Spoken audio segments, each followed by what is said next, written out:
nursing and rehab services. We are thankful to be a witness to miracles on 34th Street. And most of all, we are thankful for our precious guests and residents who touch our lives every day as we strive to improve theirs. Palm Garden of Ocala, located on the corner of 27th Avenue and 34th Street.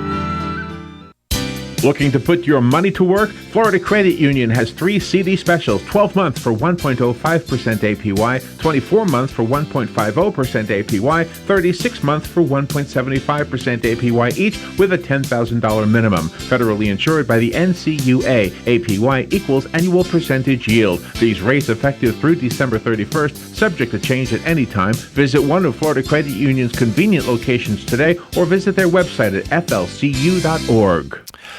All right, 18 minutes actually after 8 o'clock. Galen Unold on the phone on I-75 going slower than normal. 55 you said you're going right now, right? Yeah. 55. Driving north and it's heavy traffic, huh? Yeah, it's packed. Heavy traffic packed, both directions? Both north and south? Yeah, it's a lot more packed southbound than it is northbound, so. All right. Yeah. So this should be pretty easy. I didn't mean to scare you by saying it was improv, but I'm just going to ask you to comment on certain things. Are you ready? Yeah. Comment on this. And Robin, you comment also. All right? Okay. When the plate with white meat is being passed around and it finally gets to you with only a few stringy pieces left. Oh, man. You've been waiting for that? Well, I'll tell you what I do is I realize, well, first of all, I should have gotten here earlier. So shame on me.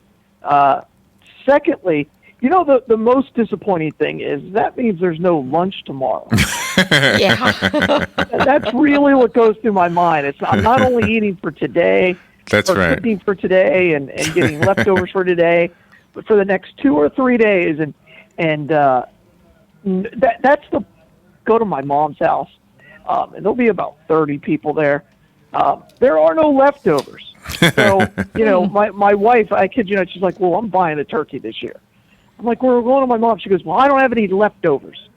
So, yeah, we're going to. That's good. My wife's going to make a turkey, too. That's good thinking. A comment on. Can we just buy some turkey slices or something? How old is your oldest son? Your oldest son is how old? 14. 14, okay. 14. So this might apply to him. 15. Robin's and Alex and Robin's 2 children are too old for this, but we can remember when they were young. Mm-hmm. So here's the next scenario. When there's not enough at the adult table for everyone, so the hostess asks your 14-year-old son to sit at the kids' table. Oh, that's. Well, you know, we haven't had a kids' table in a while.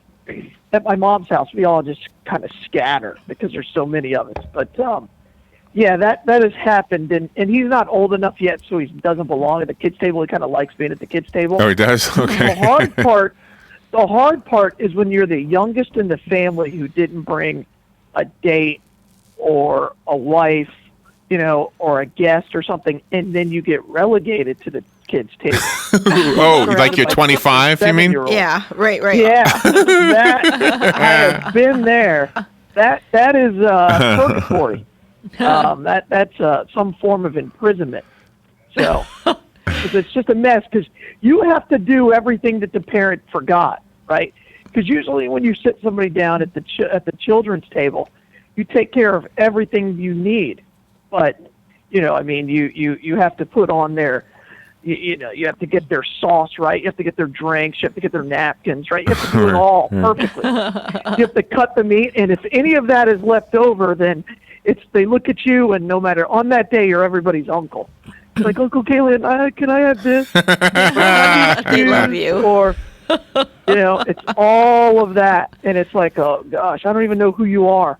I met you like 15 minutes ago. So, yeah.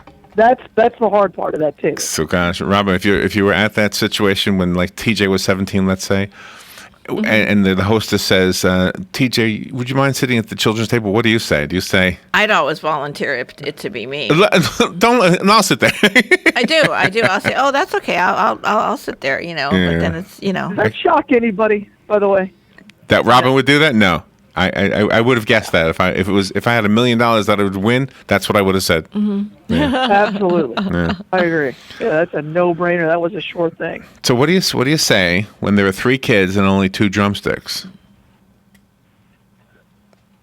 Well, Nothing. oldest gets Just- the That's choice. hard. No, the oldest gets the choice. Okay.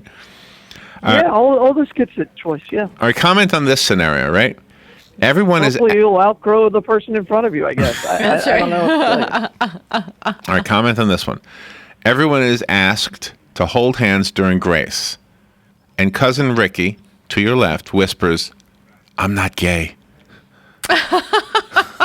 He's holding your hand, and he said, "I'm not gay, just so you know." Yeah. And then you start chuckling throughout. Well, the phrase. of course, you're not gay. We're holding hands. Yeah. It's a thing we do on Thanksgiving. We hold hands. Any comment, Galen? No, I don't know. I don't know. What do you? Okay. All right. He's just letting you know. I'm not holding your hand because I like it. He wants you to know. He's trying to get you to I don't laugh. know what to tell you with that. I'm guessing cousin Ricky's trying to get a laugh. That's what I'm guessing. He's trying to get a chuckle. I guess so, but I don't know what to tell you. I don't. Yeah. How about when? All right. I don't know cousin Ricky well enough to how to react. Here's another one. When you're over. I met him 15 minutes ago. I don't even know. I don't even know. I don't think he's any relation to Aunt Barbara. I just picked the name. right. I just picked the name out of that. Okay. How about when your overweight Uncle Charlie says, "I could never eat this much food"? What are you thinking? Oh, yeah, right. What are you thinking, or what do you say? Well, either. What do you think? What do you say? I could. Yeah. I mean, you look at him and you say, I think you can eat this much food. yeah. I think if you got, I have said things like, "Yeah, I'm sure you'll give it your best effort." I could never eat this much food. You've heard My that. father was great at that. We again, I think I've shared this with you. My mom will. Anybody who doesn't have a place to go for Thanksgiving just ends up at our house. Uh-huh. And again, we'll get people I've never met, and my mom met 3 days ago at some event or something. And my father, if he found somebody big like that, he goes, "You're going to go last." There's nothing you can say because your dad's the boss. He was smart. He always went first. All right, how about this one? When the hostess asks everybody to bring a mystery casserole so nobody knows who made it. I don't know if any of your families do this. But the one that everybody... No, we assign dishes. Oh, you do? We've tried that before. That's a bad idea because nobody will eat anything. You're like, I don't know who made this. That's it. The mystery... Eat it from the guy you've never met before.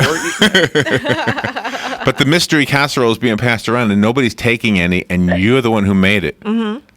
No, the worst part is when somebody, apparently it's like a really difficult recipe, and the host is pushing it, even though somebody else made it. It's like, Aunt Barbara made this. You really should taste it. You're like, I don't even want to put that near me. Just by putting it on my plate, smushing it around is going to infect the delicacies that are on my plate already. Yeah, that's the worst. Well, it's different with my family because when they invite people over, usually the host is the one that provides practically everything, and nobody's expected to bring anything, but they're all expected to indulge in it. But it's just courtesy just to bring something to put on the table. But my family doesn't ever do that. You know, we just we take care of it, and then if you want to bring something, you can bring something. That's what we like doing. We like just sharing the ambiance, making sure everybody eats and has a good time. There you go. Let me go to the front. All the daughters coordinate all that stuff. Right. It's a female thing, yes. Good morning. You're on the air. Good morning. For the drumstick one, Yeah. you get a number between 1 and 20, you make a game out of it, and whoever gets whatever two get the closest There you go. number gets the drumstick. Oh, Good idea. idea. See, leave it to a lady to figure out that Good idea. dilemma. Yeah. Thank you. Take the luck out of it, I guess. All right. How about this one? When the plate of white meat is finally refilled, and you load up your plate because you didn't get it the first time around, and then you realize it's actually tofurkey. Oh, oh, oh. Oh no, you put that back. You put that right back on the plate. I mean, if you're not told that that's tofu, oh, man. first of all, that's an improper representation. You should hire a lawyer. Exactly. Eating tofu on Thanksgiving should be a sin. Tofurkey. We're not having turkey this year. We're having tofurkey. Oh, can you imagine? Oh, Have you ever been to a Thanksgiving where they ran out of turkey? I don't think so. I don't think No, so. Oh, I think that would be bad. I mean, I think that would be like the worst thing ever. How about this one, Galen? I wrote this one just for you. When you're watching football and all your non-sports relatives keep asking stupid questions because they know you're a sports announcer. Yeah. Oh, my gosh. I'll tell you what happens a lot. Because, again, at Thanksgiving, I mean, everybody in my family would know exactly what's going on. Because if you didn't, then you wouldn't have a whole lot to talk about. So, when my father and I watched a game, it was almost, we never talked in complete sentences. And so what would happen is on Thanksgiving, again, the wayward people, I guess, would come over, and they're like, "Oh, who's playing?" And then you tell them, and then they'd be like, "Well, who's wearing what color?" Right. That's me. I'm that guy. And then you're like, "So which team are you pulling for?" And it's like, "Oh, so what happened on that play?" And it's like, okay. At some point, my dad or I would say, "You know what? Why don't you just enjoy the game?" That is me. That is exactly me. I'm trying so hard to be one of the guys. That's trying so hard. Just whoever is running with the ball, cheer that guy. Doesn't matter what color they're wearing. Good morning. Good morning. You're on the air. Good morning. Yeah, my mother liked baseball, but she never quite got football. And she would always ask, "Why are the guys in the stripes throwing the handkerchiefs?" Oh, there you go. Yeah, that's a good question. That is funny. Have a good day. Thank you. Well, it's a true. Thanksgiving tradition. The TV's on, the football game is on, and Yeah. even the guys who don't normally watch sports and the ladies, they're all there. Exactly. So that's why you get that conversation. Every other day of the year, there's the only person in the living room is the sports guy. No. Every lady in my house knows football. Well, if they like it, I'm saying. But if they don't like it, they don't hang around. But on Thanksgiving, even the non-sports people are in there. That's right. You know why? Because there's food. That's right. My sisters know football. My wife knows football. And if they don't, they know not to talk. So I know that sounds really bad. That sounds very sexist, but It is very sexist. Galen, are we speaking to you tomorrow? Are you coming? End up on that note. I plan on calling the show. All right, good. Okay. Well, where's the Bloodmobile today? Bloodmobile today we're actually at the Publix out in Churchill Square. Good place to be. Okay, day before excellent. Thanksgiving. Yeah. Ooh, it's going to be 17th crowded. All right. Thank you again. Be careful. Everybody be out there safe. Yeah, you Enjoy too. each other and be safe. And let's remember, we have a lot to be thankful for in this country. Sure do. Thank you, Galen. We'll be right back. Bye, y'all. Calm in Chicago, where there's a night of protest over the police shooting death of a black teen who was caught on dash cam video. Chicago city officials and police have long braced for this footage to be released. It shows the death of 17-year-old Laquan McDonald, shot 16 times in October of last year by Chicago police officer Jason Van Dyke, who was charged with murder on Tuesday. Fox's Matt Finn, the defense attorney, says Van Dyke believed that the shooting was justified because he feared for his safety. Russia's foreign minister says terrorists have used Turkish territory to prepare for attacks. Meanwhile, word of the fate of one of the Russian pilots shot down by Turkey. Russian President Vladimir Putin says the pilot was rescued in a 12-hour operation that ended early this morning. And the pilot is safe and sound at a Russian airbase in a government-controlled area of Syria. Fox Radio's Jessica Gallagher, Fox News. We report, you decide.